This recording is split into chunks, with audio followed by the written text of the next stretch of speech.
link. So welcome to Speaking from the Heart. Spend a little bit of time looking about speech and how we use our speech most skillfully with others and avoid unskillful patterns of speech. So let's do a short meditation as usual. Just spend a couple of minutes focusing on the breath. I don't need to say too much about that, I think, for everyone. Just find a technique that you use with the breath that's comfortable for you. Try to maintain your awareness of the breath whenever the mind wanders, and gently guide the mind back to the breath. So I'll ring the bell to start the meditation, and then I'll come in just a few minutes and we'll set our motivation together.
Have something to do with the water.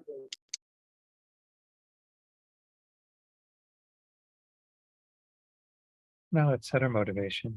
And to do this tonight, just think about how much we do communicate with others throughout our day.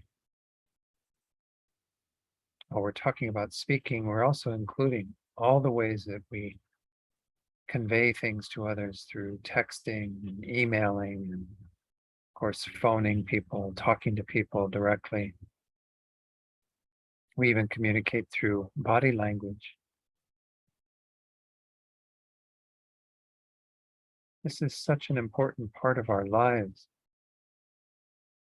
It's really necessary that we spend some time examining this, because how we communicate to others is very much a reflection of ourselves and helps the other person, or perhaps harms the other person, depending upon how well we use our speech. So when we set our motivation tonight, let's do it with the aim that we want to be able to work on ourselves to be better at communicating with others.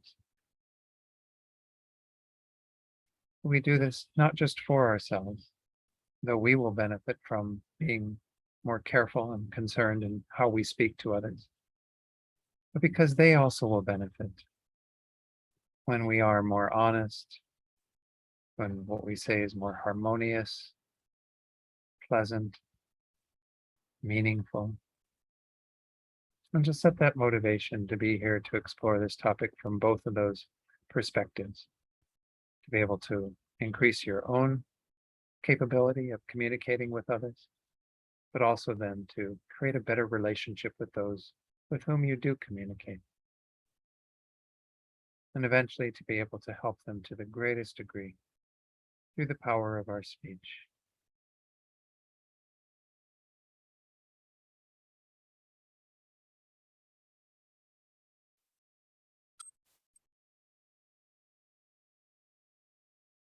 Okay, good.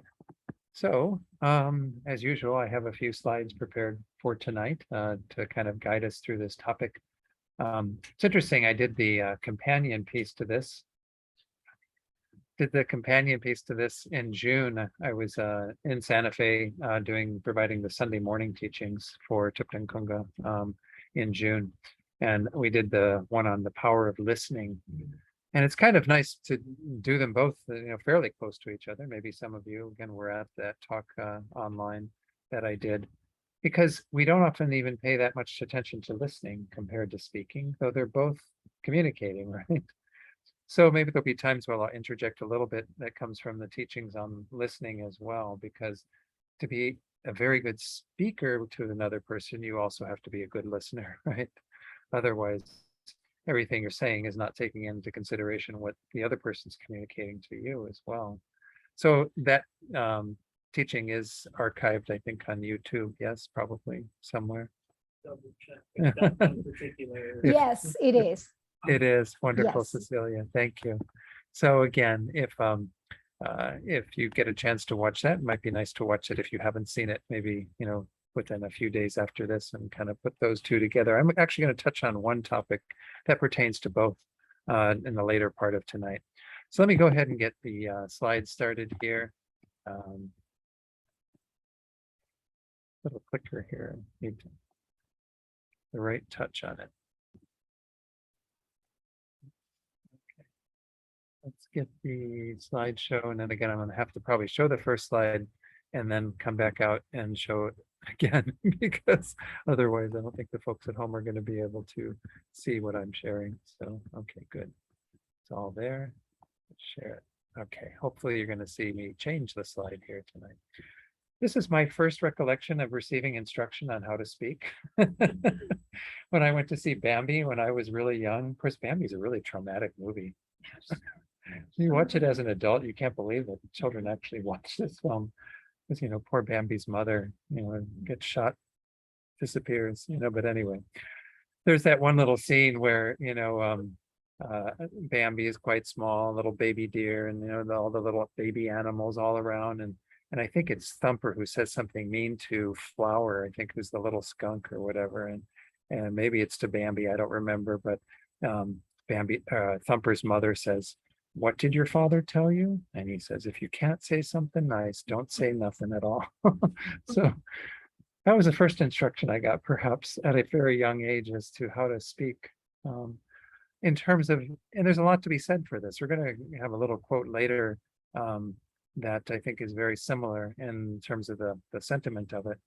But there is that idea that we really have to be careful that what we're saying is something that can be, if it's not necessarily nice, at least it's useful, beneficial. It has something that will be of value to it, because we do tend to communicate a lot without really thinking about the effect that our words have on others. I mentioned this the other day, that phrase that we all grew up with of sticks and stones may break my bones, but words will never hurt me. But how often do we get hit by sticks and stones? Probably not that often in our lives, right? But how often do we get hit with harsh words or with, careless talking, what have you? Much more frequently. So I think that we do have a tendency to hurt each other and to be hurt by the words of another. So I think it's good to, spend some time, as we're doing tonight, to really look at skillful speech. These are the topics I want to touch on tonight. Just begin with the nature of an action of speech. Of course, speech is karma. It's part of the overall picture of karma. So I am going to talk a bit about karma tonight. Of course, the thoughts that lead to skillful speech. What are the things that we want to introduce that will inform it, so we can be, in a sense, speaking from the heart? And then the next two topics are looking at unskillful speech, particularly the way that the Buddha initially set out that among the 10 unskillful actions. And then skillful speech, which is not just necessarily the kind of not doing the unskillful. It's how do we use our speech in even more productive and skillful ways. So, and then finally, the practices that support skillful speech. And we'll go into a few things that Buddhism teaches that most of you are probably doing, and then also a few other teachings that help us to be very effective in our speech. All right. So the nature of an action is speech. Again, it's called an action since speech is karma, as I just said. The word karma can be misunderstood a lot in the West. We use it frequently now. It has been acclimated or, appropriated in some way into our culture. And so people use it to talk about karma in a way that's maybe not exactly in line with the real meaning of it or the full meaning of it. Let's put it that way. I know we have this tendency. It was even interesting that I had just watched a few episodes of this show. My Name is Earl. I don't know if you remember this show that was on. Jason Lee, I think, is the name of the actor. The premise for the show was that he was crossing the street one day. Well, he had this horrible day. All these things were going wrong. And he had this like lottery ticket he'd just gotten that was all this money. And he was crossing the street, gets hit by a car. The lottery ticket disappears. He ends up in the hospital. As he's sitting there in the hospital bed with all of his limbs in casts and what have you, he's on the TV comes Carson Daly, which was kind of strange, but he was being interviewed and the interviewer was talking to him about how he lives his life. And Carson Daly was saying, "Oh, I live my life according to karma. You do good things happen to you. You do bad things happen to you." And so Jason Lee and this character of Earl, he like starts thinking, well, I guess I must have done some pretty bad things. And so the gist of it is he goes and collects a whole list of all the things he's ever done to harm anybody through his whole life, and he tries to make reparation for them. It's actually kind of a nice show in terms of trying to clean up your karma, but it really kind of speaks to this idea that I think is a bit misunderstood, that it's sort of, first of all, manufactured within this life. So again, if I was bad to this person in this lifetime, well, then that's ripening into my experience of suffering later, maybe even months or years later. That's not always the case with karma. Karma is very dynamic and very much something that is influenced by what we've done in past lives. And of course, past lives is based on the whole concept that there's a continuity of mind. And I've talked about this a number of times here in this stay that I've had for these last 2 weeks. But essentially, mind is that phenomenon that is arising from a prior moment of mind. Mind is that which is clear and knowing. It's not material. It's not our brains. It's continuing to be produced by the force of the previous moment, gives rise to another moment. You never have like a severing of consciousness completely, nor do you have an absolute beginning to consciousness. So consciousness has no beginning and it has no end, meaning that we've had countless lifetimes. So we've created a store of karma that informs and causes us to have various experiences in this life. And what we are doing in this life is going to be planting the seeds for what we experience beyond this life. Now, there can be some karmas that we create that do ripen in this life. It's not to say that that's, totally impossible, but they're very special karmas with very powerful objects, powerful actions, what have you. So we don't tend to do quite as much of that. Most of what we experience we may not be able to see it at all. Like, why am I having this experience in my life? I never did anything even approaching this. Well, that's because we can't see all of the past karma that we've created. The other thing is that, it's not always this sort of linear thing in terms of if I did this action, then a particular action or a result is ripening that is commensurate with it. We're just like, okay, I did a good thing happens to me. I did a bad thing happens to me. Karma also has this dimension of growing, expanding, increasing, which of course for the unskillful karma that we create, it's like, oh my gosh, I can't deal with this. My karma just keeps growing into something monstrous that could cause unbelievable suffering. But for the good karma, it's doing that too. So every little thing we do that is good, coming together like this with good motivation and what have you, that's planting a seed that can have amazing results. That's the power of karma. So again, in our culture, we very much think that, and we might see maybe, somebody who does something, yells at somebody or whatever, and then we see them later in the day and they're being yelled at and we go, oh, that's their karma, as if, it's just a simple exchange. They did it here, they get it there. It's not, it's again, much more dynamic, much more fluid. And of course, it's dependent upon many different causes and conditions. We might be planting a lot of seeds, but those seeds are waiting for the appropriate time to ripen into results. And that's based on other conditions and things happening. So it's all, again, extremely dynamic. And I think in the West, we have a very kind of simple view of what karma is. So karma, again, is one of these things that's perhaps the most important teaching of the Buddha, because everything that we experience is a product of that. Everything that we will experience is a product of what we're doing. So we have to be extremely attentive to our minds, because that's where karma starts. Karma starts as something mental. There's always this kind of, they use this word intention, but when we use intention in the West, we kind of think of more like motivation. What's my intention? What's my kind of thought behind that? Intention in Buddhism is actually one part of our minds that's simply the movement of the mind towards particular things.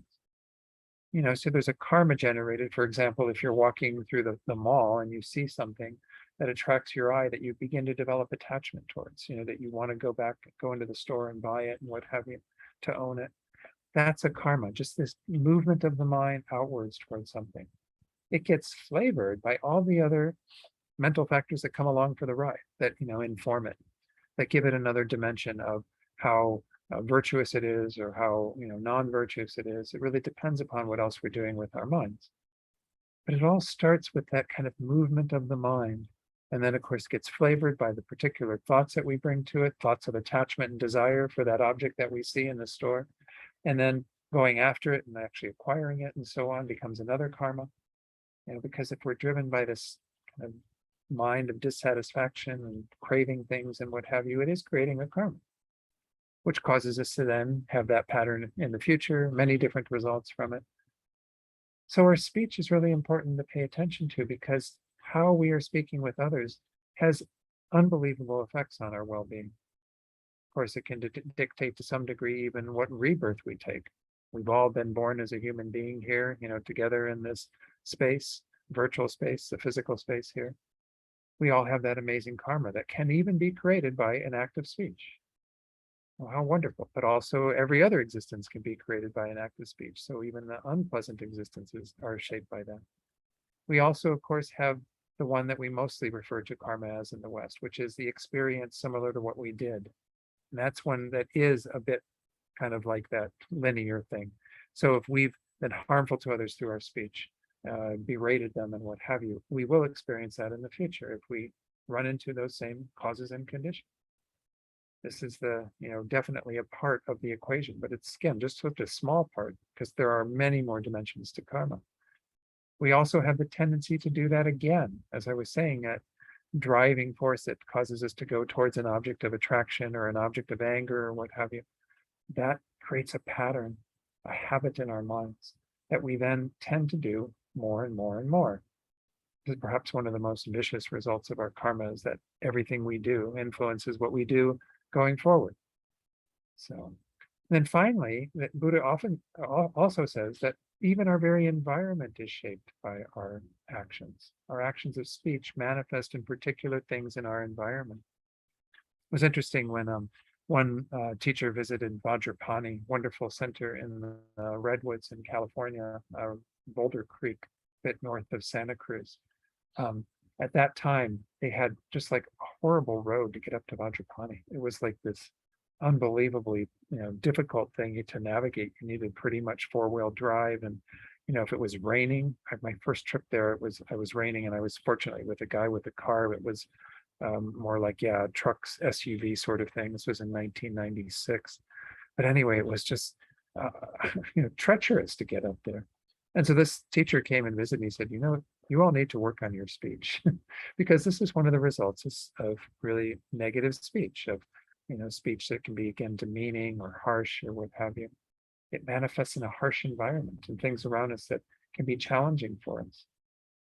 Now, I live in New Mexico. New Mexico is not exactly a kind of welcoming environment in some ways. It's high desert where I'm at in Santa Fe, and you can't walk around barefoot, in most places, because the ground is just filled with these little prickly things. They call them goat's heads, or they're really painful if you step on them in the summer, and then they get dry and they're there in the winter even. And the desert itself is just really, really difficult to traverse without good pair of shoes on and what have you. So again, I can say that I've got some karma to live in an environment like that must be caused by my own harsh speech and what have you. this is how the Buddha explains things, is that everything we experience, whether it be our environment, whether it be the tendencies we have, the things that happen to us in our life, the very existence that we have, all of these are shaped by our karma. Again, there are more serious karmas than our karma of speech, the karmas of our body that we do physically, we won't go into tonight.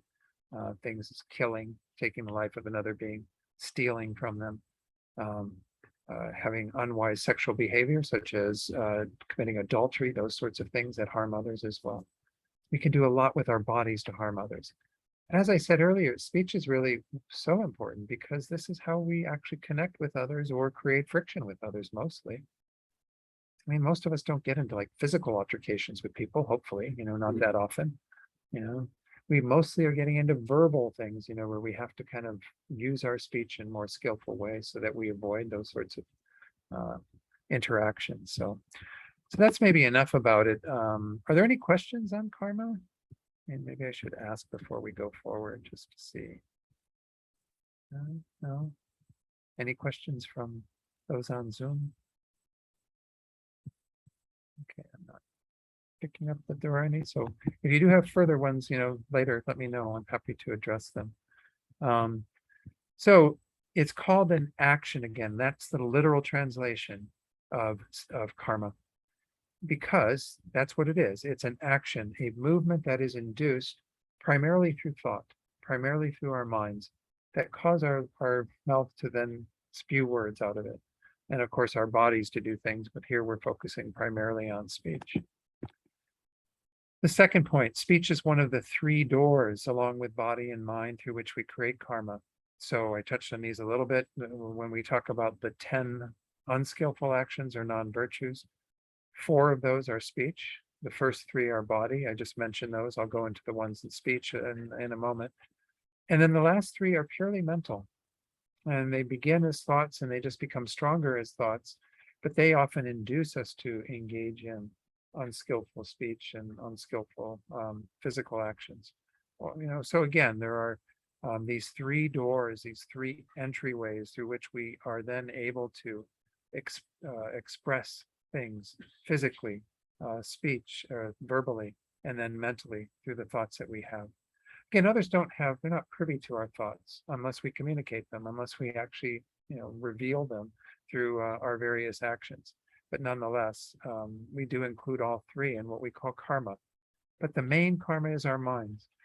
And that's because we can actually engage in some things that are unskillful with a good motivation, but it's very rare to do that. And I don't want people to think that you have, a kind of carte blanche to do that, on the basis of just hearing me say that.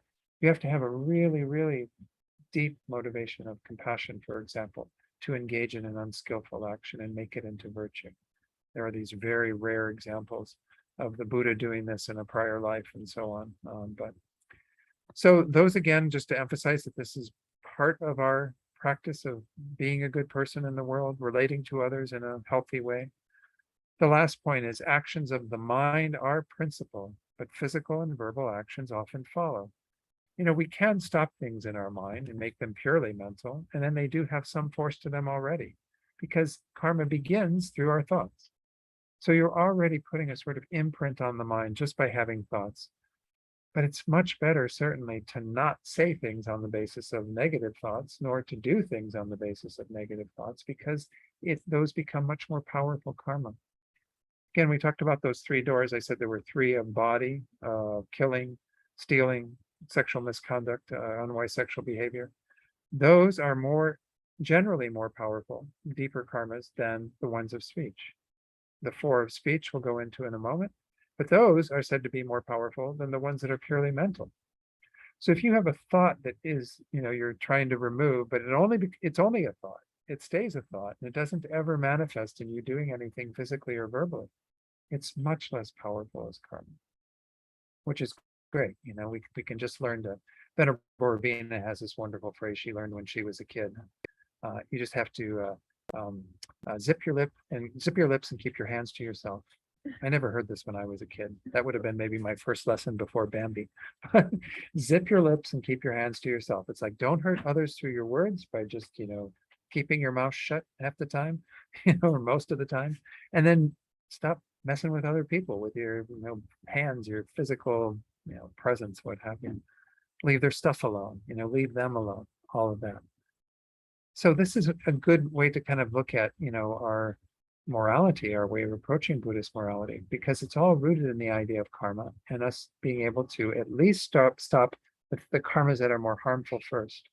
And then we begin to work more deeply on our minds. So tonight, even though we will talk about the mind and the states of mind that induce these particular actions and what have you, it's really important to see that this is kind of maybe a first line of defense. We have to stop doing things with our bodies that are unskillful, stop doing things with our speech that are unskillful, and learn how to be more beneficial with what we do physically and verbally in the world. So, all right. Again, any other questions on karma? There weren't any before, but all right, let's go forward. So again, if you haven't had teachings on karma, know that there are wonderful resources in this tradition, in the Lam Rim, for examining karma very deeply. If any of you want to attend teachings I'm doing for the Portuguese, it'll be translated into Portuguese for Brazil. I'm doing the whole module on karma of discovering Buddhism this coming weekend. Let me know and I'll send you the link. She always tells me, Venerable Namdrol there, that if I ever want people to join in any of the teachings I do for them, because there'll be an English track that I'll be saying and it'll be simultaneously translated into Portuguese. So you can just come for the English track if you want. It'll be, actually, you guys will be a little bit later in the morning than here, because Brazil is only 1 hour ahead of you, whereas it's 3 hours ahead of where I'll be this weekend. It's not quite it'll be 2 sessions, a 2-hour session. Anyway, yeah, talk to me afterwards if you're interested. I'm happy to give you that information if you'd like. Okay. Whoops. Sorry, missed one there. What's interesting is Lama Atisha. Lama Atisha, many of you have heard of. He was this amazing Indian master, Mahayana Buddhist, who lived in, I think it was a Vikramadashila University. It was kind of a sub-school of Nalanda Monastery.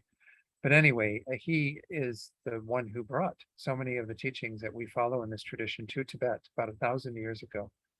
And he wrote this wonderful text that I have taught on before called the Bodhisattva's Jewel Garland. It's a very short text. It's only about, 27 verses, something like that, 28 verses. And this is 2 lines from one of the verses. It says, among others, guard your speech. When alone, guard your mind. What's interesting, he doesn't say in this, guard your hands or guard your, your body or anything like that. Because again, I think even at the time of Lama Atisha 1,000 years ago, he knew that most of what we do with others is our speech. So when you're with others, guard your speech. Be attentive to your speech, because that is the main way that we're going to either, again, create harmony with others or we're going to create conflict with others. But when alone, guard your mind. And by this, he doesn't mean that, we only have to guard our minds when we're alone. He means that when alone, the primary practice is paying attention to our minds, keeping our minds from going to all these places, so that then those are the states of mind that manifest when we are with others and so on. So we always, again, have those 2 levels of our practice when we're with others, trying to make sure that the more overt karmas are all managed, but when we're alone, to try to really do the deeper work on our minds. Again, that is taught as well in the Lam Rim. That's really the gist of so many of the Lam Rim teachings, is to be able to, kind of work on our minds. And sorry, I just checked the chat box. Saw that there's a message I need to reply to in a moment. But the the deeper work on our minds is not so easy to do if you haven't stopped all the stuff going on with your speech and your physical actions. So the first, again, line of defense is stop doing all that stuff that's harmful, that's more overt, and then begin to do the deeper work inside. Okay, so the thoughts that lead to skillful speech, kind of what is it that causes us to be more induced to engage in speaking to others from the heart, speaking more skillfully? Let's take a look at this. Very first is non-harmfulness towards oneself. Again, this is how it begins. And even in the Lam Rim, those of you who've studied the Lam Rim know that the first level of the Lam Rim is really primarily directed towards us stopping to create the karma that harms us. And I think we all have to get that. We have to get that we are the direct recipients of our actions.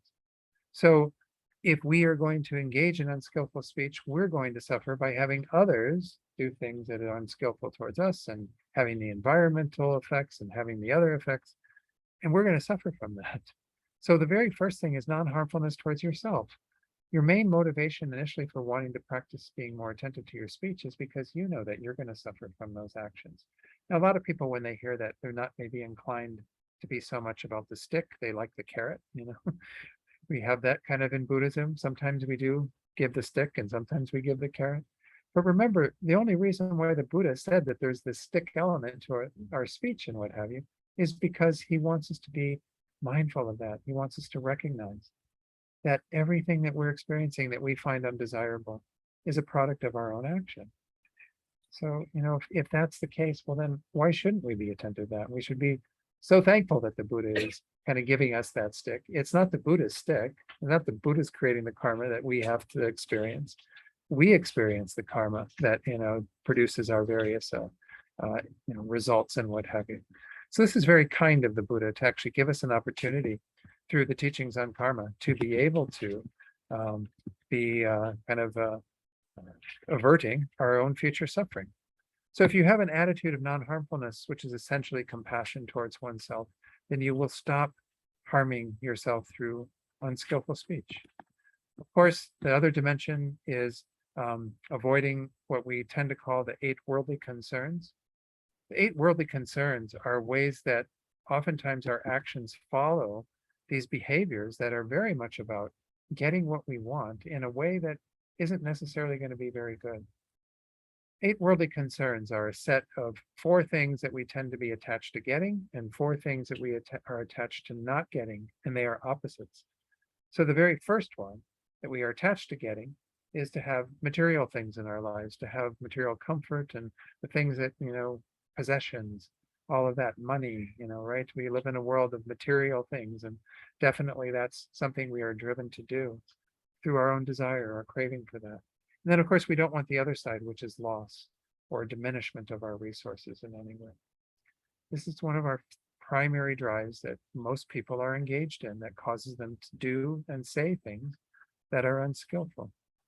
The second pair have to do with sort of pleasure and comfort and, you know, pain and discomfort. Again, we're not talking about, sure, there's a baseline where we can say nobody wants the painful stuff, everybody wants pleasure. This is about being attached to that, being attached to always having everything be comfortable. Venerable Robina told me once that this is one of the hardest ones that she finds in this whole 8 worldly dharmas. We really like things to be comfortable, right? Constantly adjusting the air and making sure that everything's good, you know. And I always joke, I'm getting on a flight tomorrow morning, and of course, what do I have? I have an aisle seat because I was able to reserve my seat in advance, but nobody, if you're flying single, you know, on your own, you never reserve the middle seat, right? No, I mean, who does? So, you know, we have an attachment even to something like a couple-hour flight to not being in that position where you're like somebody on either side, right? So we're really attached to being comfortable. You know, there's always people that have to sit in the middle seat, you know.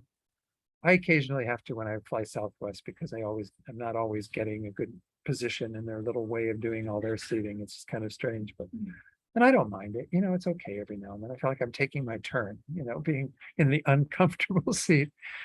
This is often, again, what drives people to say and do things because things aren't comfortable for them. They're really attached to not to having comfort, and they're attached to not having discomfort, right? This the third pair, the 6th and the 7th, no, 5th and the 6th ones. The 5th one is that we are very much attached to being praised, having people kind of say good things about us. You know, oh, that Don, da da da da, all these wonderful things. And you just like your ego just loves to soak it up. Tell me more, right? And then we don't like to hear the criticism.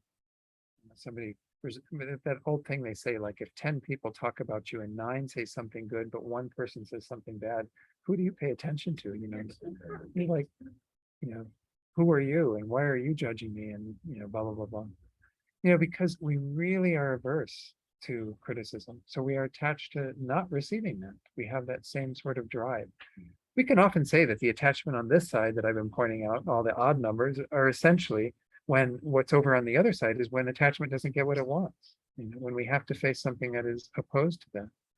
The last pair have to do with kind of, I don't know, maybe it's a bigger way of looking at praise and criticism. It's fame, and ill repute. We like to be in fame. I mean, most of us aren't famous, and none of us are really like, I don't think. I mean, maybe you're not this well-known celebrity or anything, but we at least have kind of a way of being thought about, maybe in our community or our workplace or whatever. We like a good reputation. We like people to think we're a good person, right? And we don't care for it if somebody all of a sudden, it gets to us that somebody said something negative about us in a way that means that our reputation isn't so good. Now everybody's saying that at the, lunch table and what have you, and we got this kind of feeling of, oh my gosh, I can't even bring myself to go back into the workplace because I have to hide my head because everybody's saying all these things about me. So we are very much attached to these things. And I just point them out because if we look at when we've engaged in unskillful speech, oftentimes it's about these sorts of things. I'll use an example, like if somebody calls for you or whatever, and maybe, I don't know, nowadays people don't answer the phone, but but say, I mean, I'd still have a landline, believe it or not, but say if my partner were to answer the phone and they'd say, oh, Don, it's so and so, and I'd be like, tell them I'm not here, right? Okay, so I'm telling, and this is actually interesting. We'll get to this when we talk about lying.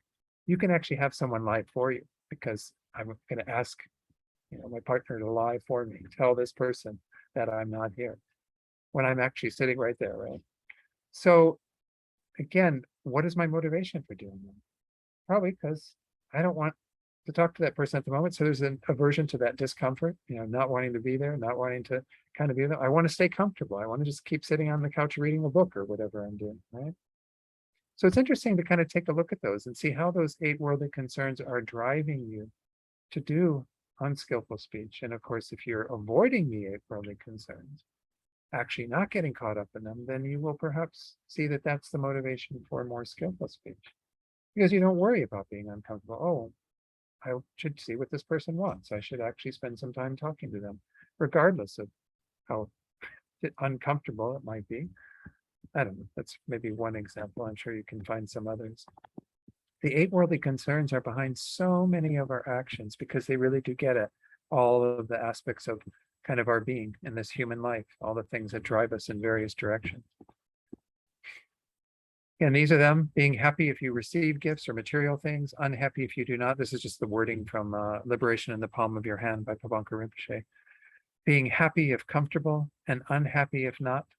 Happy if famous and unhappy if not. Happy if praised and unhappy if criticized. I'd switch the order of those two. They're sometimes in different order, but again, this is those two forces, either side of these, being attracted to something and then feeling a strong aversion towards experiencing the opposite of it.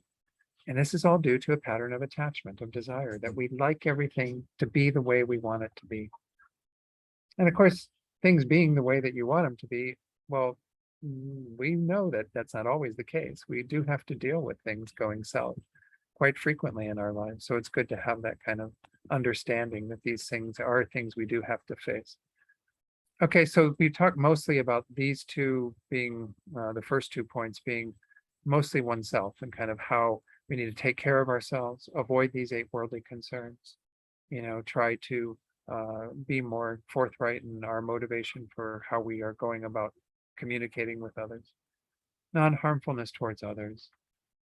And really, all the Buddha's teachings on virtue and non-virtue, they do boil down in essence to that which is virtuous is beneficial to others as well as oneself, and that which is non-virtuous is harmful to others as well as oneself. Now, not in an absolute way, but that's the general flavor of it, right? If we are killing a being, obviously it's detrimental to them, harmful to us as well, but is what is dictating so much of our unskillful, non-virtue, is that we are engaging in things that harm other beings. So of course, this is a more advanced level of practice in the Lam Rim as well, right? The Lam Rim starts with looking at yourself, looking at your own stuff, being concerned about your own situation, and then wanting to change your karma of speech in this example, because you see you're the recipient of those actions, of that karma, and you don't want to harm yourself. You don't want to have that suffering. But we also have to have that dimension of compassion, right? That's the Mahayana.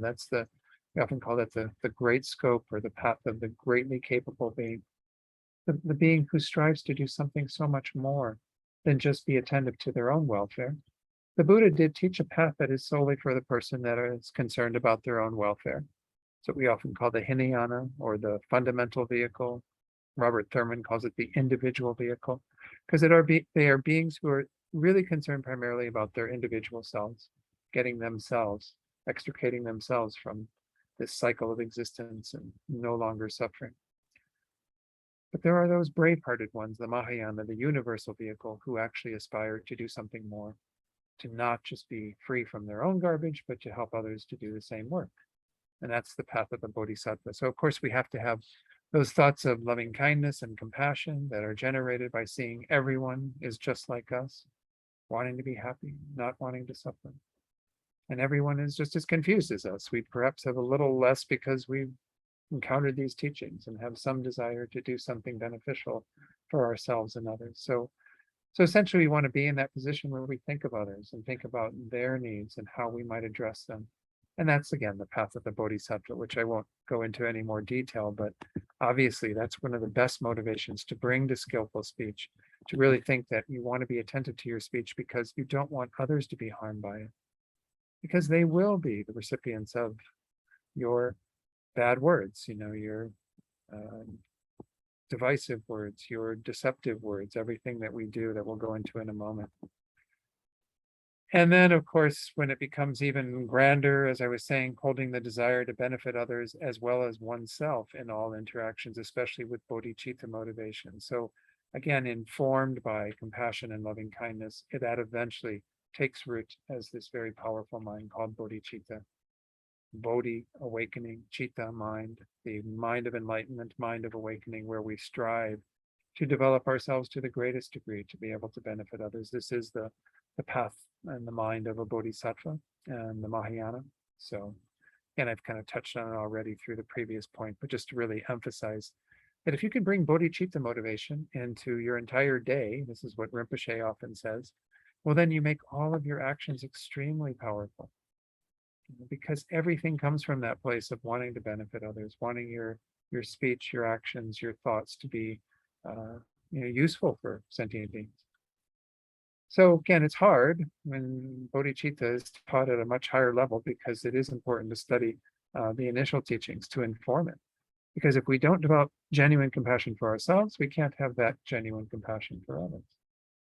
Just follows that way. So those are all the thoughts that should be behind skillful speech, beginning kind of with this world of me, myself, and what I have to experience on the basis of my actions of speech, and then eventually getting to that degree of bodhicitta where we can be genuinely concerned about the welfare of all beings to the greatest degree. All right, let's go to the little quote that I have here from His Holiness the Dalai Lama, which is really the spirit of this. I actually said this one on Sunday's class as well. If you can, help others. If you cannot do that, at least do not harm them. This is the spirit of this word ahimsa, which is a Sanskrit word, which essentially is non-harmfulness. The word I was using earlier in that other slide, non-harmfulness towards oneself, non-harmfulness towards others. It's essentially, this spirit of not wanting anything you do to harm another being. It's hard. I mean, I need to let you know that, to live your life by this is very difficult. And it's, in fact, as Rinpoche says, impossible to not be involved in some form of harm to others, because you're a living being in this world. I'm not talking about killing tonight, I'm talking about speech, but if you just look at all the little critters that cohabitate this body that we have, right? Venerable Rabina says that if you had a microscope and looked under your armpit, he says it's like a zoo in there. It's like you got all these little microscopic things that, are living on you, microorganisms.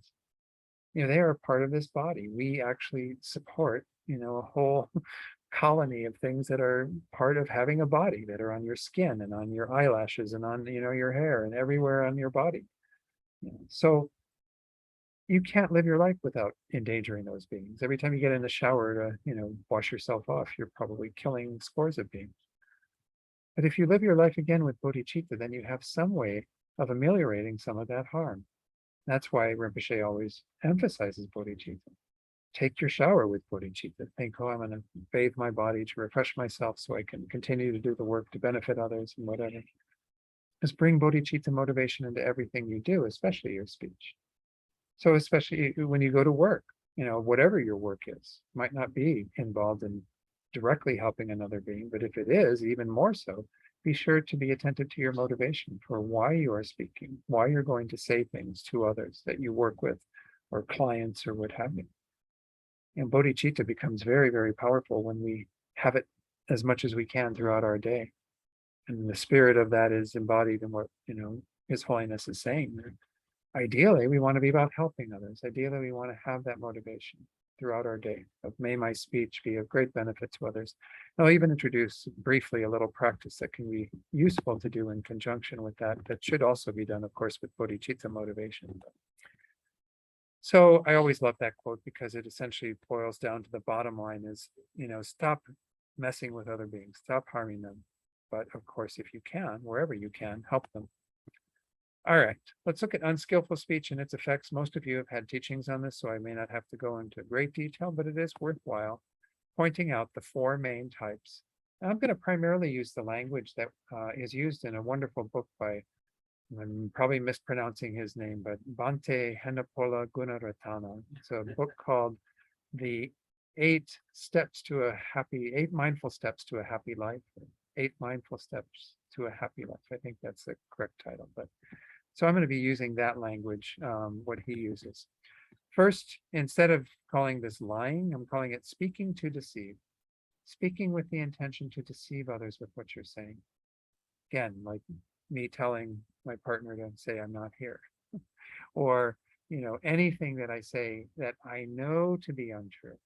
If you are saying something to somebody that you really believe is true because somebody else told it to you, well, then you don't know it to be untrue, right? You are telling it with the belief that it is true because someone else has given you that, who you consider a reputable source, and you have, maybe you should Google it and make sure it's true or whatever. But nonetheless, if you are conveying something that you believe to be true, that is different. That is not the same karma. This is where you are knowingly wanting to deceive another. I'll just remind people that this can even be body language, as I said earlier, right? Somebody comes into the room and they say, there's no more cookies. Who ate the last cookie? And you just sit there and you don't say anything. And you think because you're not saying anything, that somehow it's not a lie. Well, it is a lie because you're not coming forth with the truth, that you were the one that ate the last cookie. So obviously, deceptive speech gets to be very, very harmful. I mean, we do see it in our culture right now, especially in the United States, and how there's a lot of alternative facts out there. I think was the phrase that was used by somebody, I won't say who. But again, we do have to be very discerning and make sure that what we are saying is truthful and is honest, that we are actually having that spirit of our speech being something that people can rely upon. In fact, if you have in your life, if you experience that a lot of people don't believe what you say, well, maybe you're being, quite careful in what you say in this life, but it could mean that you have that karma from another life where people don't give your words much credence because you've disempowered them through your deceiving others with your speech.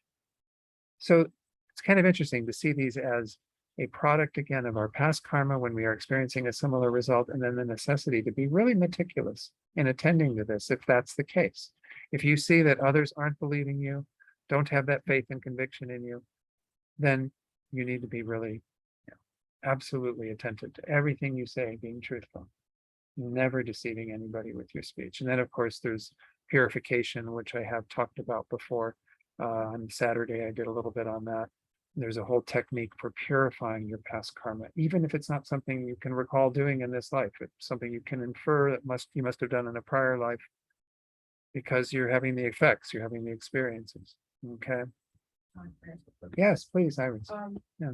What about if somebody asks you something and it's going to be hurtful, if you tell them the truth and you try to be gentle in the way you answer them? Yeah, no, you're bringing up a very good point, which is, when we have somebody we're speaking to where we maybe have another motivation for why we might be not giving them the truth because we would want to protect them to some degree. We don't want to harm them.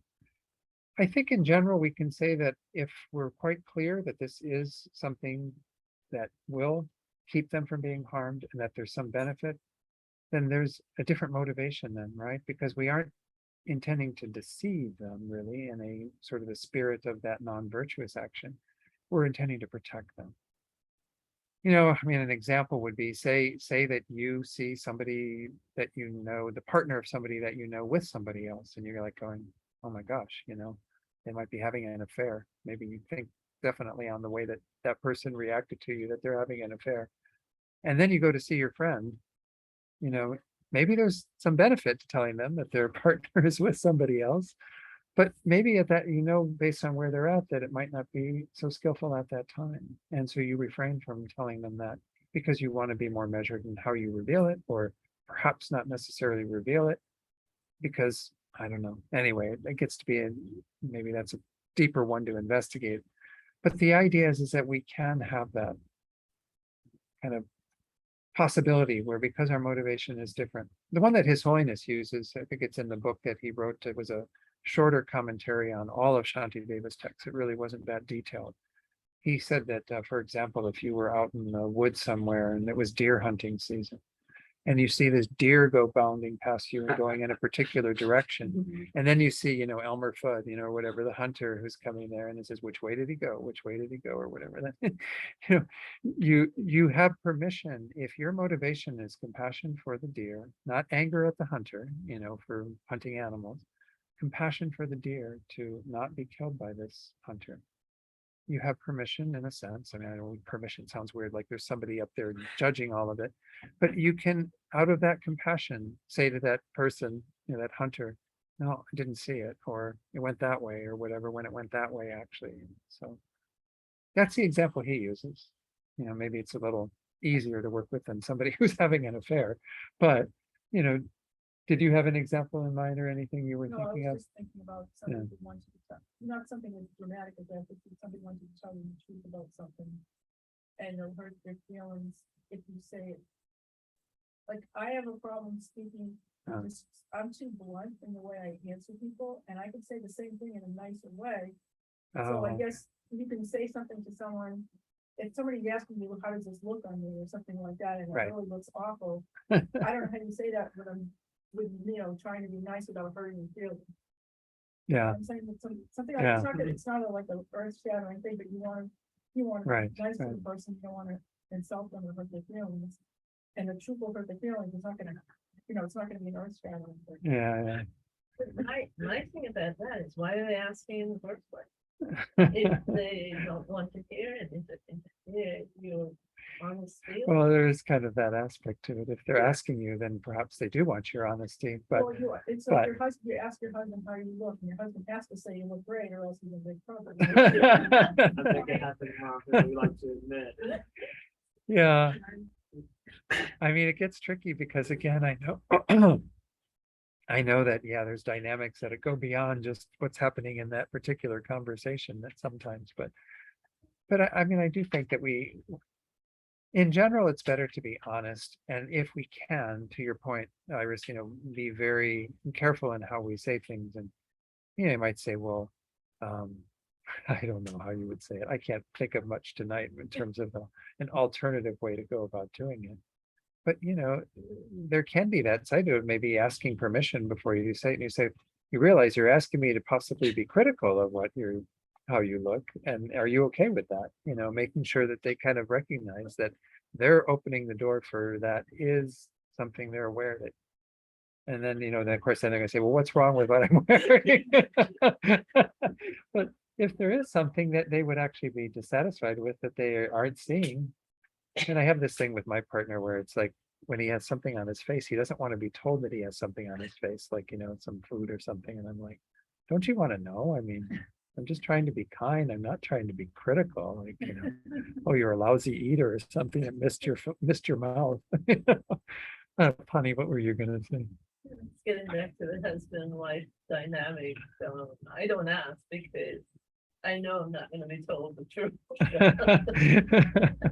Yeah. About it. Yeah. I don't know. Don, This- a while yes, ago, please. a while ago, you gave an example that if a friend asks you, "Do you like that dress?" that you could say, "Oh, I'm so glad you like it," or something like that. And but you gave me that Nothing I would example. wear. Yeah, well, but you have gave me that example, and I've used it because clearly the person likes it. It's just our karma. We don't like the same things, Sure, right? sure. And that has helped with that. Oh, I'm Yeah. glad that you like it. No, and I think it's perfectly fine to throw that back to somebody and say, well, what do you think about it before I say anything? What do you think about it? You know, or yeah, whatever. But I don't know. We don't want to go too deeply down this whole thing. We're going to get stuck in these fine points of it, you know, that, but I think it's good again to think about what's your motivation, you know, at that time when you are either not saying something or saying something, because again, they're both forms of communication. Yeah, Gusum. Oh, well, I can't change this, but I was writing something about someone's classroom. Hmm. And my judgment at the time was, I'm not gonna put their name because what I'm writing is, what's happening in the classroom is really controversial, difficult, and, Hmm. I was trying to protect them. And then when she was my teacher, actually, looked at it and she said, Interesting. why, so my judgment was my judgment. Sure. It wasn't hers. Yeah. And she would have been, I believe that she would have been fine, so that was a big sort of lesson for me. Yeah. So I think, yeah, your point is, in the light of all of these scenarios, is sometimes we are more protective of the other person than what they might feel like It's is my required, judgment, not- you know. But if we know somebody really well, that we know that the pattern is that if we do say something like a husband or partner or wife or whatever, you know, then maybe we have to be more tempered in how we approach things and find a more skillful way in saying, let's, I don't know. So again, there are those times when we actually can say something that is deceptive, but not with the intention of deceiving others, with the intention of perhaps protecting others. But I'm glad that came out of what we talked about. Let's go on to the other one so we have enough time. Speaking to cause conflict. Again, we often call this divisive speech. Kind of interesting, the second one, when it's set out in some of the teachings on the karmas of speech, it's set out as slander, but I always I never use that word, because slander technically is saying something that is not true about somebody, so that you can kind of have people think poorly of them or whatever. It causes a division, a rift between people to some degree. But this can also be saying something true about somebody. I mean, maybe you know something about somebody that, you don't like the people that they befriended, and so you're going to say that to them so that they stop being that person's friend or whatever. And so you can reveal something that is true about somebody with an intention to divide. And again, this can be where there already was division, you're going to cause more conflict, or where there never was. Maybe the two people were getting along quite harmoniously. Again, maybe this is the example of somebody's dating somebody who you don't like, and they're your good friend. And so you go up to them and you say, that guy's a real jerk or whatever. And you say all sorts of negative things about him because you don't want them to be with them. And maybe they have perfect synergy and they're getting along really well. And it's just your own stuff that the karma with that person is very different for you than it is for them. So again, we can do things that cause people to have conflict where there wasn't, or to further the conflict that they already have. So it can be telling the truth or telling a lie. It doesn't really, matter which one it is. It's the intention to divide, intention to cause a separation between people, or conflict, as it says here. Speaking to offend, we often call this harsh speech. I like this language better because it's anything that offends another. Harsh speech, some people almost think is like if I yell 4-letter words at people, well, that's harsh speech, sure, but we can say a lot of things that are very cutting that aren't 4-letter words and might be said in a very gentle way. So again, anything that offends, anything that causes somebody to feel slighted. And again, we might not always know that, but this is being dictated by the intention we have. If your intention was to cut the person down, to say something that was going to belittle them, make them feel bad, well, then you've engaged in that type of speech. You've tried to offend them through the speech that you've used. So I like this better than, again, speaking just harshly, because it also might mean being a bit rude, critical in a kind of mean-spirited way, abusive, cynical, insulting. All of these sorts of things would be included in that, right? Okay. And then in that book that I mentioned, the 8 mindful steps to happy life or to happiness, he says, this includes profanity, sarcasm, and hypocrisy as well. And he quotes a sutra passage in which the Buddha compared speech to an axe. Every person who is born with an axe in his mouth. A fool. Can't read my.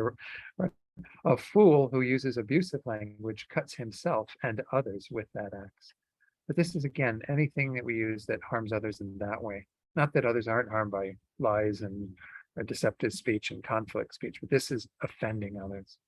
And this is where we really can do a lot of damage to others.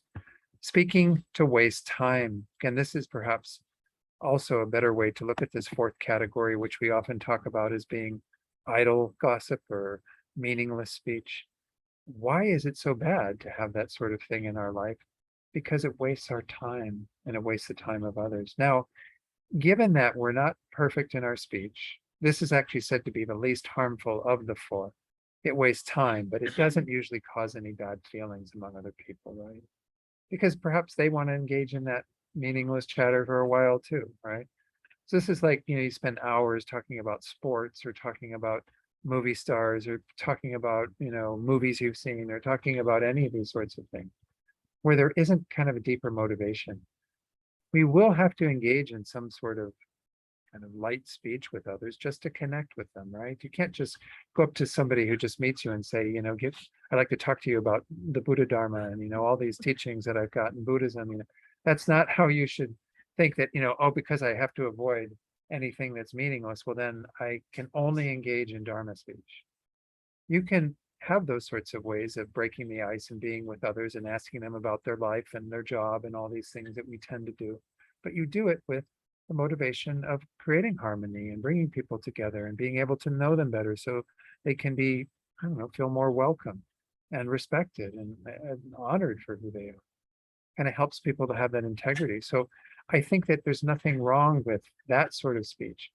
This becomes problematic when it does waste time, when it does become, as Venerable Urbina says, rabbiting on. I love that phrase, rabbiting on. I guess the idea is where rabbits can move kind of quickly from one thing to another or whatever is, I guess, the idea behind it. But we can do this fairly frequently, where we just might spend a lot of time talking. But again, if the motivation isn't so good, if it's really just to kind of watch ourselves talk about something and the other person hear it and talk about them, they talk about things and we just get more and more into it, then perhaps we need to kind of keep that in check. Again, it still can be a good way to bond with others. It's not to say that we shouldn't laugh and we shouldn't have some, spirit of joy in terms of how we go about things with others. That's definitely a part of our Buddhist path as well, is to have that aspect. But just to watch where it becomes a little more overboard and becomes problematic. So again, wrong speech then, generally causes problems. It causes us to have difficulty, with others because of having said things deceptive to them, causing conflict, saying things that offend them, wasting their time. It was kind of weird at the master's program in Italy.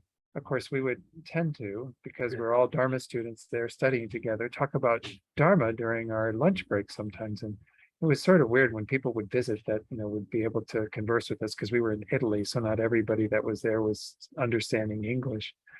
But we thought that we looked like such Dharma nerds because everything we talked about was all about the Buddha's teachings. I can't say everything because we also had our times where we just simply needed to decompress and talk about, real life and what have you. Life outside the institute walls that we were in. So let's go on then to talk about the skillful side. I'm sharing like little quotes in here and there. This one, I actually got this in a fortune cookie many years ago, and I looked it up, and I'm not sure that everybody's clear about what the exact meaning of this is. But birds are entangled by their feet, and men by their tongues. I mean, what came to mind when I first read that and was the idea of like birds getting caught in a net or something, Pardon? Maybe a sneer. A snare, yeah. And it's like through their feet that they get caught up in it because the feet have all those little sharp points and whatever, And so the idea is they become ensnared or entangled by their feet and men by their tongues. And it's kind of a similar idea, Where's the main way that we get into difficulties and problems, that we get caught? It's through our tongues. So that's kind of a little quote to emphasize that whole idea of unskillful speech. Again, we're going to look at skillful speech, but as I said earlier, it's not just avoiding those unskillful ones. That's the first step. Okay, stop lying. Stop, using offensive speech, what have you. It means to go even further so that we try to make sure that all of our speech is as honest as possible and is helping people to see things in an accurate and correct way, and so on. So the very first one of the 4 types is speaking the truth, which, as I was just saying, means making your speech beneficial by helping others to know the truth. So this is where, once more, if you've got Buddhist teachings that you've had that speak to the truths that the Buddha saw and that he taught, for example, the 4 noble truths and what things actually are, we should be able to try to keep a context for what we are saying so that that becomes our goal, is to communicate. Not that everybody's going to be open to that. Like I said, at least tell them correct things that are in line with truth conventional. But we also have to understand, that our role to some degree is to help people to see the reality of things more.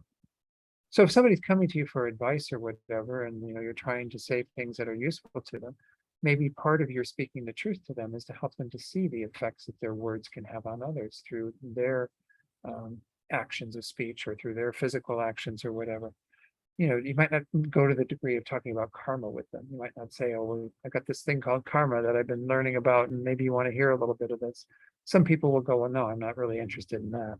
But if you simply say, I'd like to, offer you some things that I've learned in my Buddhist studies that might be of use, and then you know that it's okay to say them, and then you can share with them, well, have you thought about the effects that that type of action is having on other people or whatever? You help them investigate things so that they see that there are other dimensions to kind of how they do things.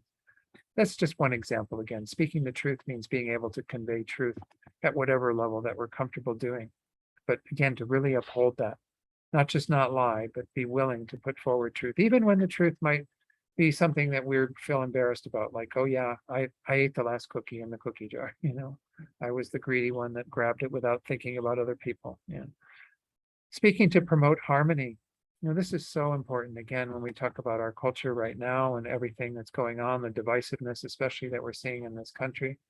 Well, this means if we can put forward things that will be accepted by everyone, in a sense, some common ground, don't throw out divisive issues with all your tweets and Facebook posts and whatever it is that you're doing.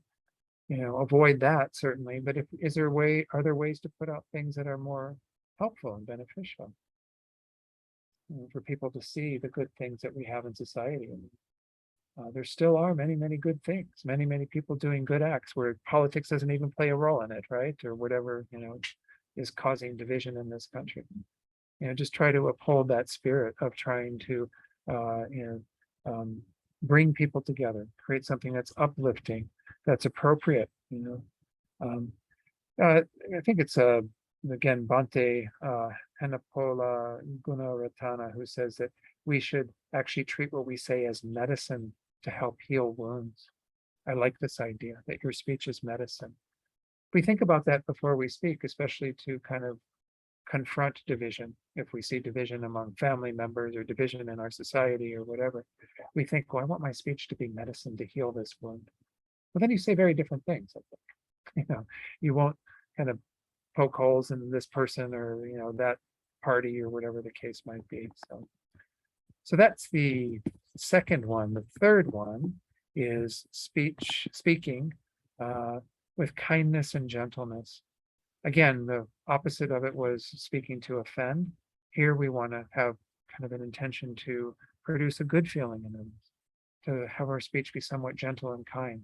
Again, I'm not saying that all skillful speech across the board is going to be gentle and kind. There are times where we do need to be a little more wrathful in our speech because we have to address something that needs to be corrected in the moment. But we do it once more with a compassionate motivation. Often in Buddhism, we use that term wrathful actions, wrathful speech, with the idea that it's done with a compassionate motivation. An example for anybody who's been a parent is like a young child who's about to get into something that's going to harm them, right? About to touch a candle flame, curious about it, or get to the flame on the stove top or whatever, they're reaching for it. You don't go, oh no, honey, step away from that. That might hurt you. You yell, you might say something that sounds really harsh. It's not gentle, and it might not sound kind, but it has an element of kindness because you don't want them to burn their fingers. They haven't realized the harm, the danger that they're in. So again, you can do things that might not look like, kind and gentle speech, but if they're done with a good motivation, then they still fit into that category, obviously. All right. Let's see if there was anything else. Oh, I might share a little story that a friend of mine in Santa Fe mentioned. He has a dog. I can't remember what the breed is. It's kind of a black dog that has this very narrow nose, kind of like some kind of a shepherd dog of some sort. Can't remember. No, it's a fairly big dog.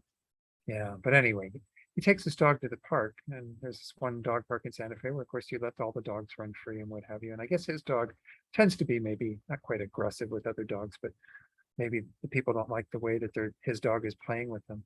So they'll come up to him and say, "Is that your dog?" And then they start speaking at him in really kind of harsh ways. And he, rather than going to the same place and saying all sorts of negative things about them and their dog and whatever, he says, "What do you need from me?" Like really, not in a harsh way.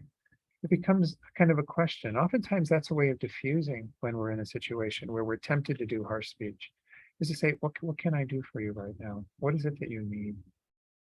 Because then it kind of becomes more about, oh, I have to really think about what is it that I need? What is it I'm asking for? Rather than just talking about your dog and what it's doing. Then they have to think, well, oh, what I'd really like is if you could keep your dog on a leash or keep your dog from coming over by my dog or whatever the case might be. Then he at least has a conversation with them. So I think that's one way of kind of keeping us from going to that place is by actually asking, what do you need? What is it that you want right now? And to do it really with sincere interest in people, not like, what do you want from me kind of thing. Then I think we're going to end up in trouble. So anyway, I wanted to share that. I thought it was a nice example. It's actually kind of proud that he used this approach because, yeah, people get into stuff all the time. Dog parks, freeways, city driving, whatever. Speaking purposefully and beneficially, again, the opposite of speaking to waste time. If everything we do is done with some level of purpose and to benefit. As I said, it's not like, oh, I have to say everything it's Dharma and I can't say anything that isn't Dharma. That's not what this means. It means that you have a deeper purpose for why you are engaging in any speech with anyone. You want to come with an open heart, a good heart, and be kind and have other people feel respected and that they have dignity and are being honored by you or whatever, and that you're taking a genuine interest in them. And we aren't doing this as like stealth Buddhism. It's not like, I want to, kind of butter you up so I can then, start spoon feeding you Buddhism. The idea is that you want to be just treating people well in this world.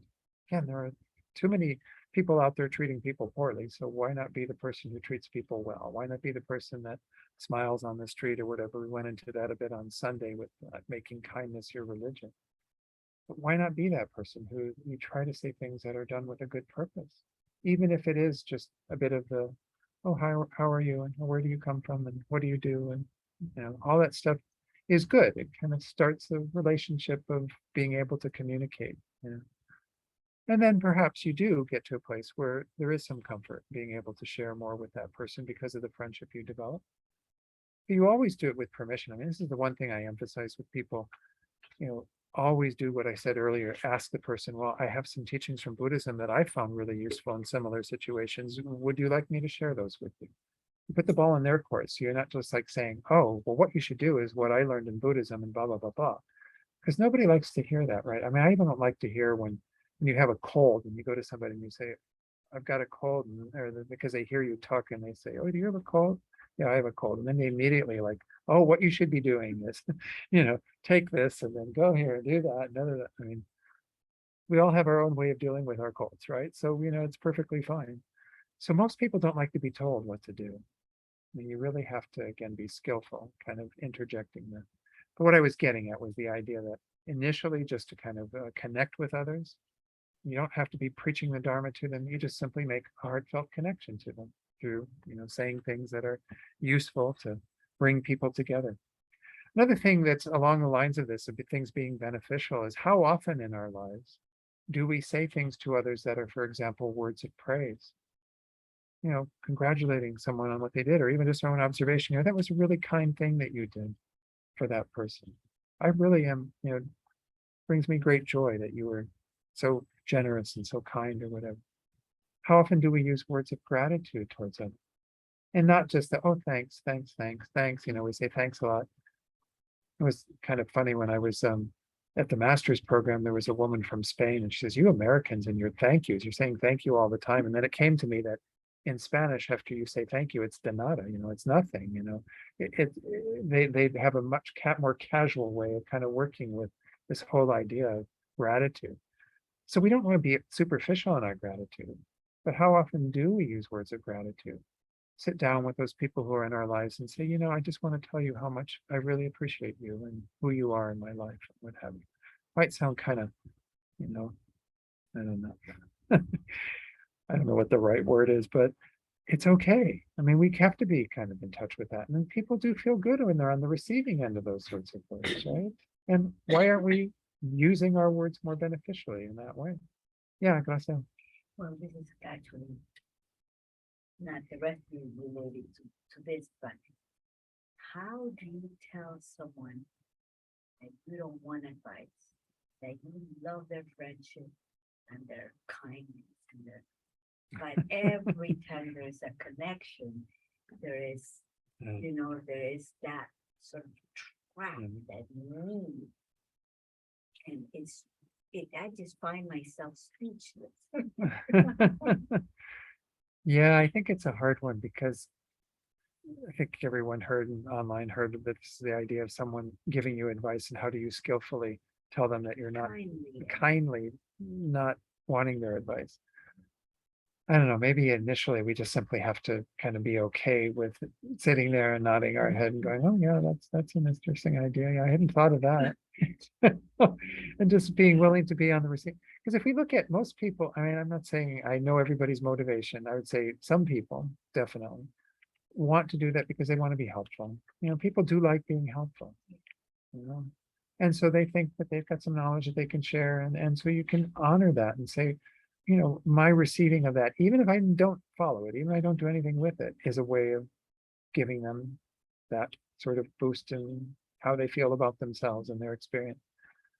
So if you can do that initially, at least, if it gets to be somebody, it becomes a bit kind of ridiculous, especially if they keep being critical. If you're not following the advice they give you, well, then maybe you've got another scenario that you need to have a deeper conversation with them about.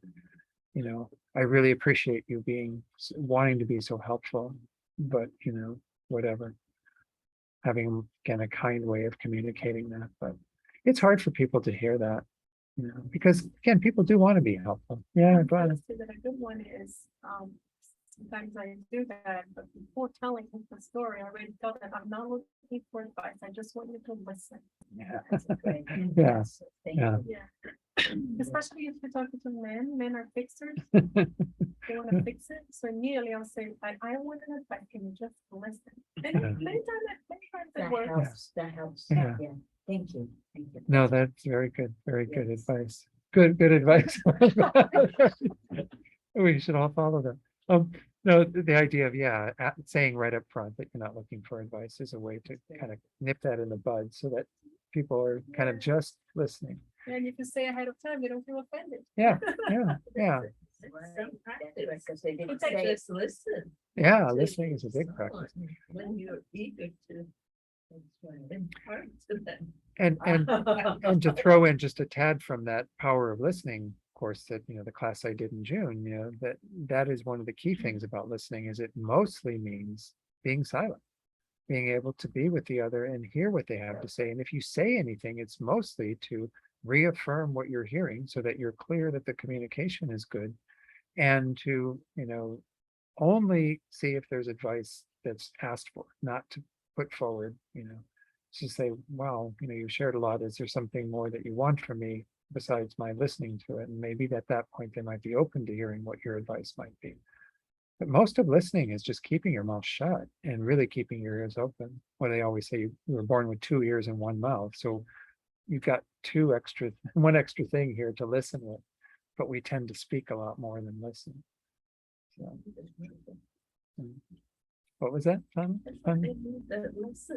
Yeah, we all need it.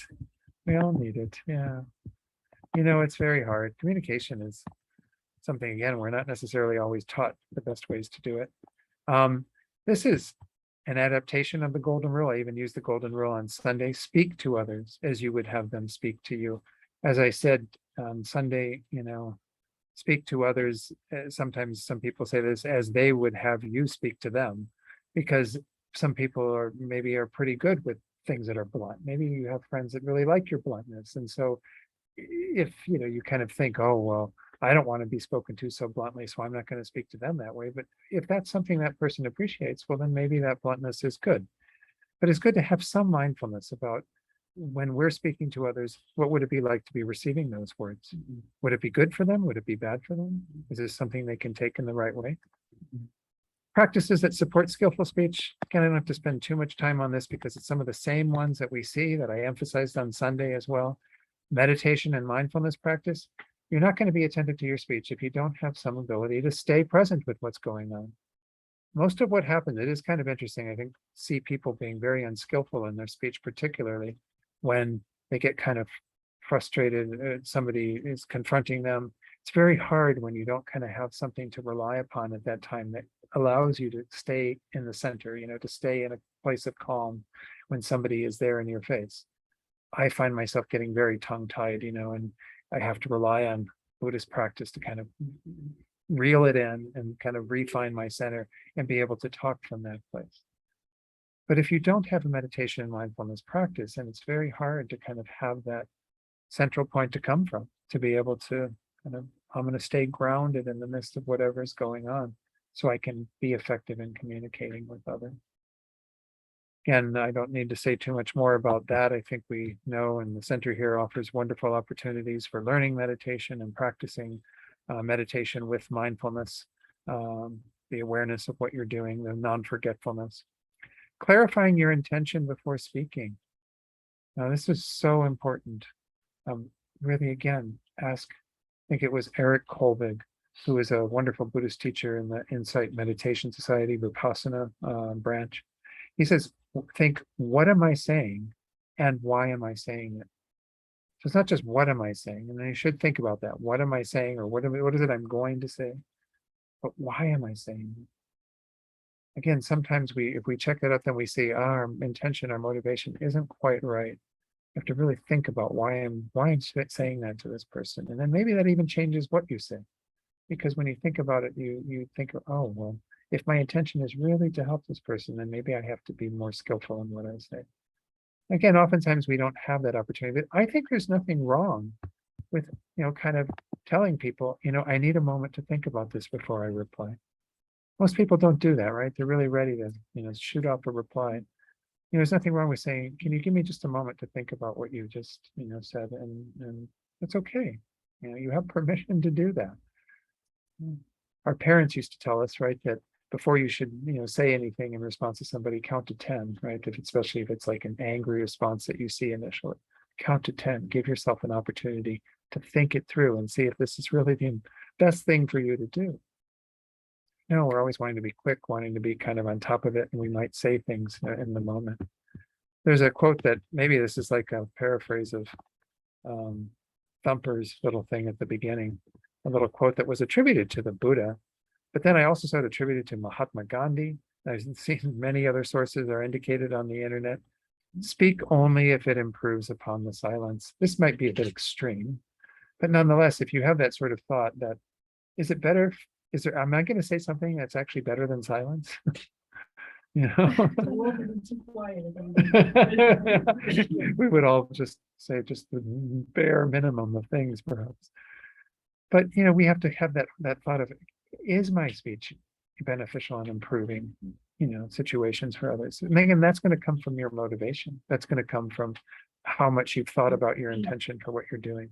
By the way, when I used intention in that previous slide, it was more in the vein of how we commonly think about intention and motivation as being very similar. Taking responsibility for unskillful patterns. This concept I introduced in the listening class as well. It comes from a book called The 5 Keys to Skillful Communication, I think is or mindful communication. It'll be on the next slide. But when we are in a conversation with another person, we have to be using this kind of analogy of the stoplight that we have in all of our intersections, right? There's 3 colors. There's the green of go, when everything's kind of flowing and the conversation's going well. There's the yellow of caution, when things are possibly moving in a weird direction. And then there's the red of stop, when it's like you're in danger. Then, you know, that's the time to stop. And we often continue there and we end up getting into accidents, right? But we need to have some mindfulness of where the conversation is at this point. And hopefully it's kind of the same for the other person. These are the 3. Then again, the red light is where we tend to have more defensive reactions because things aren't going the way we like them to. It's not flowing. There's starting to arise conflict, or there is conflict at that point. The yellow is this crisis of uncertainty, right? Where we're not sure which way it's going to go. Maybe we've just said something and the person seems to be taking it in a way that's not the way we intended it. And we're like kind of, oh, we need to be attentive to that because what we say next might greatly shape which direction it goes. It might go back to green, but it could go to red. And then the green light is the openness. That is a nice place to be, but invariably there'll be a yellow light. And then perhaps, you know, unless it's again, a really good conversation, everything really happening in a good way. Again, it's 5 Keys to Mindful Communication by Susan Gillis Chapman. We can talk about kind of the main element that is driving you at that time. Maybe kind of, we could even say a bit of an intention or a motivation. At the red light, it tends to be me first. Why? Because we've gotten to a place where there's this conflict in the communication because people are coming from a point of view of what I am holding to be important is more important than what you're holding to be important. We're usually getting to a place where it's driven by a sort of selfishness, a self-centeredness. And again, examine this on your own when you see this in a conversation. You've usually gotten into a place where somebody is, again, being very self-centered. In terms of the yellow, there's a bit of the intention of doubt going on, where we're sort of doubting the flow of the conversation, the things that are being said, the meaning of what's being conveyed to us. Green light is very much we first instead of me first, right? Because it's about both of you interacting off each other, having healthy communication. And I'm talking about here 2 people, but it could also be with many people, where again, we might see red lights arising in certain interchanges that are going on in a group, yellow lights at times, what have you. But it's nice when it's green light, right? It's not that we, again, become blind to those sorts of things. You have to actually have your eyes open to see when the yellow light stuff is happening. So you can avert it moving into a red light situation. Anyway, I think it's a useful analogy to work with, to kind of recognize that we need to take responsibility for these unskillful patterns and be attentive to what's happening. Recalling the 6 perfections while speaking. I did this while listening, and I think it's pretty much identical. The slide, maybe I don't need to say so much. These are the 6 practices that we engage in the Mahayana. Our giving is giving caring attention and concern. Our morality is trying to maintain virtue in our body, speech, and mind as we're communicating with others. Patience, keeping the mind undisturbed, even if we hear things that are really, you know, challenging for us. Try to be okay with, you know, not getting upset. You know, recognize that everyone makes mistakes. Everyone says things that they regret. Joyous effort, staying enthused and interested. There's nothing worse than talking to somebody who's really not interested. You know, they're wanting to like look at their phone or do whatever, you know. Even if you're talking on the phone to somebody and they can't see you, you know, be mindful that it's necessary to let go of other things. You know, don't be doing other things as well, kind of multitasking. Concentration, focusing and staying present. For wisdom, the final perfection, there's the conventional wisdom of knowing what is being called for at the moment, trying to be again in line with how can I most effectively and beneficially be responsive at this time? And then at the ultimate level is this idea of emptiness, which I don't have time to go into, but maintaining an awareness that things are not as concrete and independently existing as what we think they are. The three spheres there, by the way, are the one speaking, for example, the words that are being spoken, and then the act of speaking, or we could even say the person who's hearing the words as well as the words that are being spoken. Finally is blessing the speech, and that's really where I'm going to end. And I'm just going to show you the little book that we have, a prayer book that has this wonderful practice of blessing the speech. It's on page 16. I don't have time to do the full commentary on this. It will be done probably at some point for Tupten Kunga Ling in next year.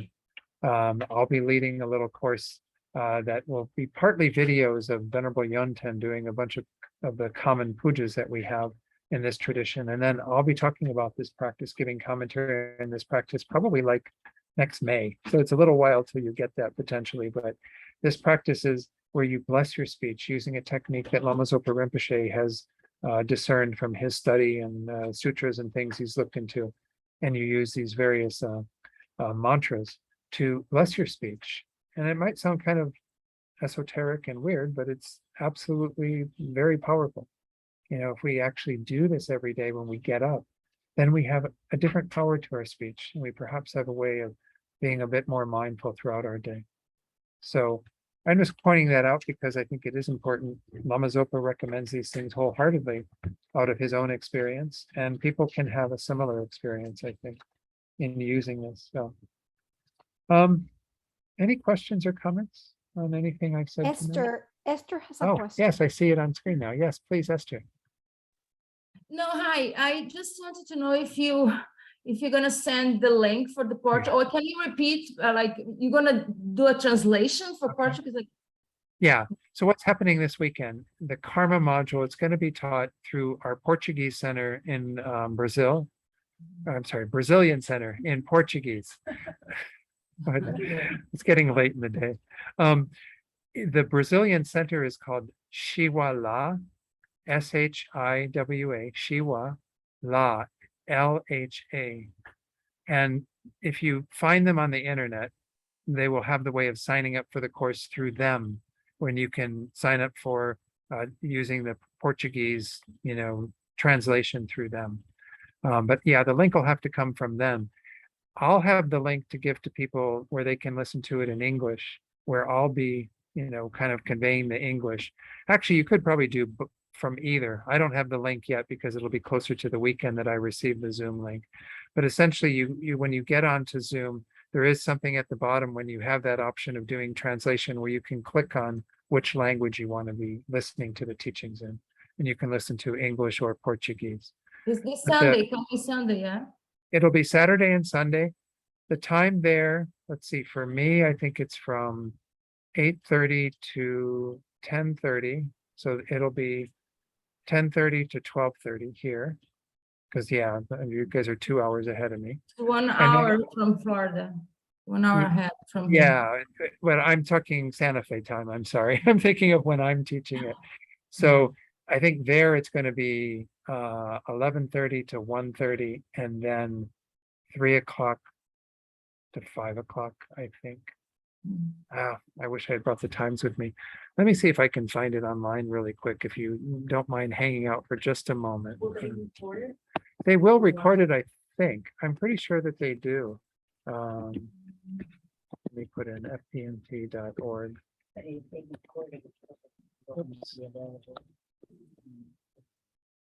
Yeah, I doubt that. Yeah. Whoops. Yeah.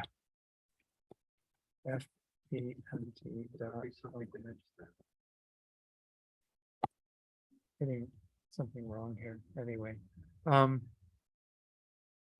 should be coming up.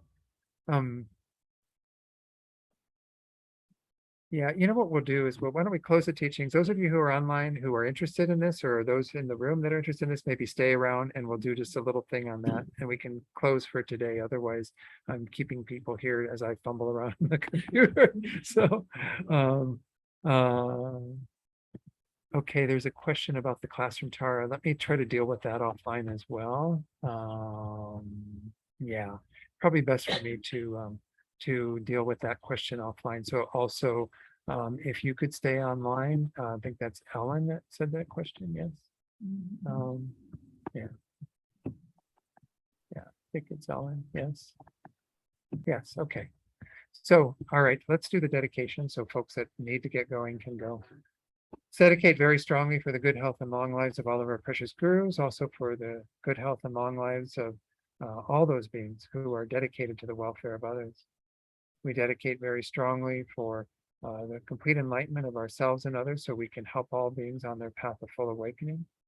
We also dedicate for those beings that we're holding in our hearts, all those who are experiencing the varieties of suffering so they may be free from those and find a path to perfect happiness.